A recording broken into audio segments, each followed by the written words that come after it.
number 152, maximum product subarray. So here we have to find a subarray that has the largest product. So in this case we have 2 into 3, 6 as the largest product. For this question we can have the maximum in 3 possible ways. One is the current value can be the maximum. We can have a positive times positive, or we can have a negative times negative, which will result in a positive number. Start with defining a previous max, a previous min, and a result, which are all set to the first number in the array. And then as we move forward, starting from the first index, we'll check the maximum and the minimum in the 3 cases we talked about. In the first iteration, the max can be 3 or 3x the previous max or 3x the previous min, which in both cases is 2 now. So the current max is 6 and the current min is 3. We'll update the previous max and min and check the result. Is result greater or current max? Current max is 6 and result is 2. So we'll update is at 6. On a second iteration we encounter a -2. So we'll calculate everything again. Either the current num can be the max or current num times the previous max, which is 6, or the current num times the previous min. So the max here is -2 and the min here is -12. We'll update the max and min values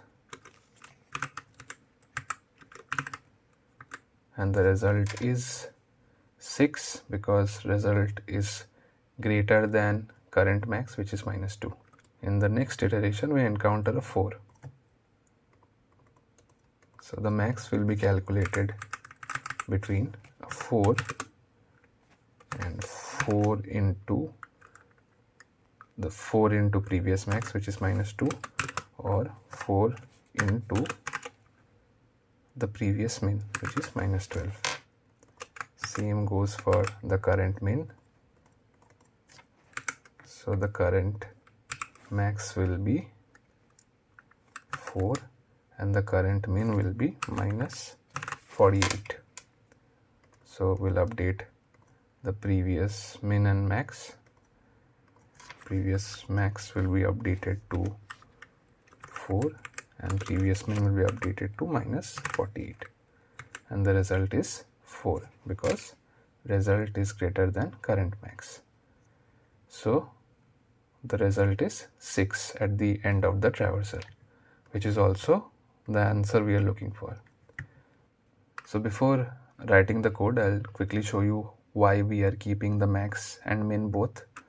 So if I just add a -1, which seems very negligible, and the cursor or the iteration is on here, so the current max will be either between -1 or -1 into 4 or -1 into -48. So now the max is 48, which was previously the min as -48. Same goes for the min. So the min will be -4, and then we'll update these two. The max will be 48 and min will be -4. So now the result is result bigger or the current max, which is 48? So 6 becomes 48, all because of the addition of a -1, which potentially makes the whole array multiplied into a single number. that's why we keep the positive and negative both in the memory while we are moving forward. Let's write some code. We'll define the previous, min, max and result as the first element in the array.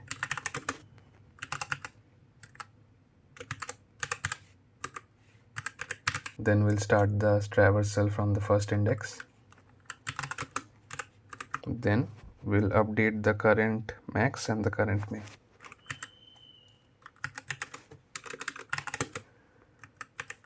Update the previous max and min values. Then update the result. Return the result. Let's run this. Accepted, and we'll submit it. Perfect.